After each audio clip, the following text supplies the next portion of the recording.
Morning. So we got to, today will be big just with the injuries. I know you guys are going to want to ask, but it'll come into focus a lot better after we get through this practice here a little bit. But normal Friday for us, kind of red zone day, and then that'll be it. Get ready for these guys.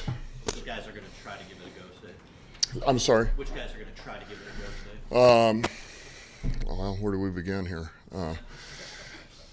Who do you want to know about? Evan Brown he should be good. He's going to go out there and practice. Saint's going to give it a go today. Say it again.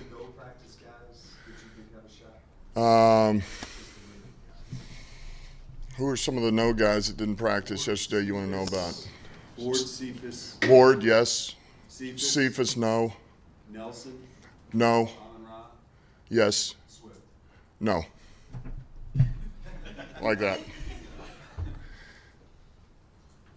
All good? All right. How do they have obviously an injury situation at quarterback too. You talked about Zach a little bit Wednesday, but you expect Mac to play like how he prepared? Yeah, I mean, we're prepared. We've prepared as if Mac's playing, but knowing that if it's Zappy, that it'll be a little crisper, a little cleaner package. But they're kind of settled in what they do, regardless who's at quarterback. Honestly, I mean, they've kind of got a roadmap as to what they do, and we know everything starts with the run, and it's downhill, and it's get latched on our guys, and it's double teams, and so no matter who they have playing quarterback, that'll never change. That's not going to change what they do. So we know that's where it all starts. And then with St. Brown for you, I mean, just maybe it goes without saying, but if he was to be able to get back in the lineup, what does that add to this offense as great as it's been here, even without him? Well, certainly anytime you can get a player like him back, it helps from production, but also just what he brings. He's a spark plug. He's a leader. He's he's a hard hat guy. He's going to bring his lunch pill and go to work. So, just to have him in any capacity would be very helpful. When you're going against a rookie like Zappy, would we even go back to college just to get a feel for how he plays the game?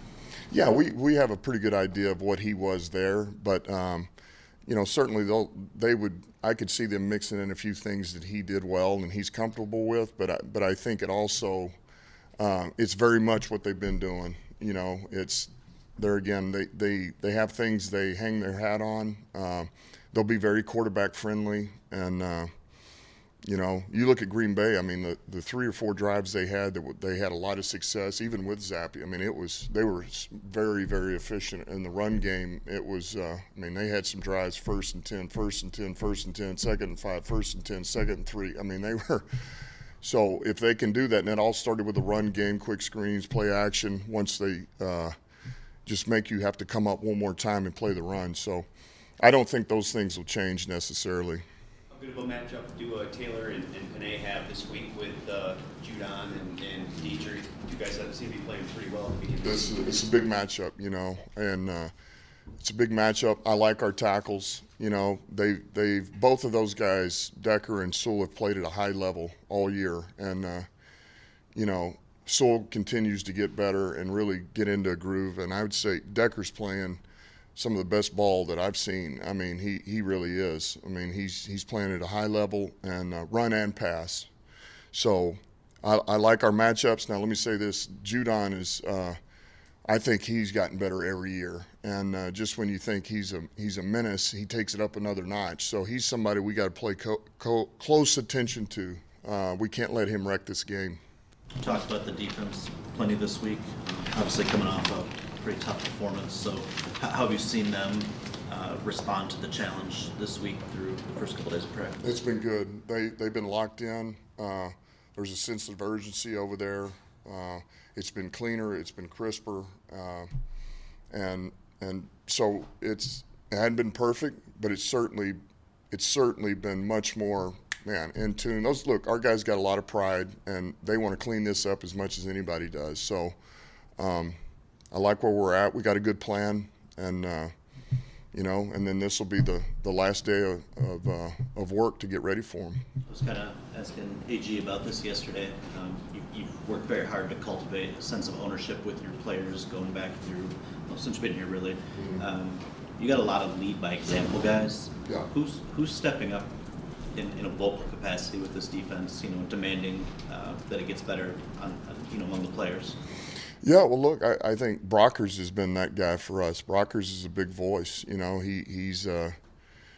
He leads by example, but he's also, he holds guys accountable. He's one of those guys. I would say Alex is another one. Alex Anzalone is that way, and it goes without saying. To really get to where you want to go and make it what you want to make it, it can only go so far. And those players have to hold each other accountable and lift themselves up. And when somebody needs to be carried, man, you got to carry them, and vice versa. If they need to be pushed, you got to push them. So that's the next step. But we've got some guys in there that are doing that for us. Coach, obviously, it's been asked you over about all the injuries and everything, but you focus on this game this week. What's the benefits of a bye week right after this game like do for a guy like Swift, or some of the guys who are dealing with injuries and coming at that time of the season for you? What do you feel like the benefits of that is so early? Yeah, what's interesting is normally when you think about the bye, you would love to have it right in the middle of the season. Literally week 10-ish, somewhere in there, and but it couldn't come at a better time for us. It actually is a blessing, and so it'll be huge to have this bye next week because we will get a significant amount of our players back, and very good players back. So it's a blessing. The good Lord's looking after us. One injury note, Charles Harris, since he showed up yesterday. How's he? Yeah, he'll. We'll see what he looks like. We're doing some stuff to warm him up. He just had a little bit of a groin there, so we won't. He's another guy we won't know until after today exactly where he's at, and it happened really, kind of towards the end of practice. And then you guys using Reese Alexander obviously returns last week, and Dallas has a USFL return, a former USFL guy that's returning just in a couple weeks. Just their success or their ability, I guess, to contribute on this level. I don't know, how does that make you feel about the viability of some of those startup leagues, I guess? Yeah, listen, I think it's great, man. I think these, to the way you put it, it gives you a sneak peek at guys that with, a certain talent level, there are better players in there, and then to be able to watch them and compete and see, Alexander, he's got some, he's got a knack in the return game, and then in the meantime, he's growing as a receiver. So I think anything like that, those leagues certainly help you, man. And it gives them a chance to play football. You can watch them in action against, more than college talent, so it's good. One of those players real quick, sorry, Jerry Jacobs, you're hoping to get back pretty soon. I'm just curious, I asked him about his year yesterday. He described it as a blessing. Could you touch on that demeanor that he had while he was rehabbing in the facility all off season? Jerry's been unbelievable, man. He's, the amount of work that he's put in.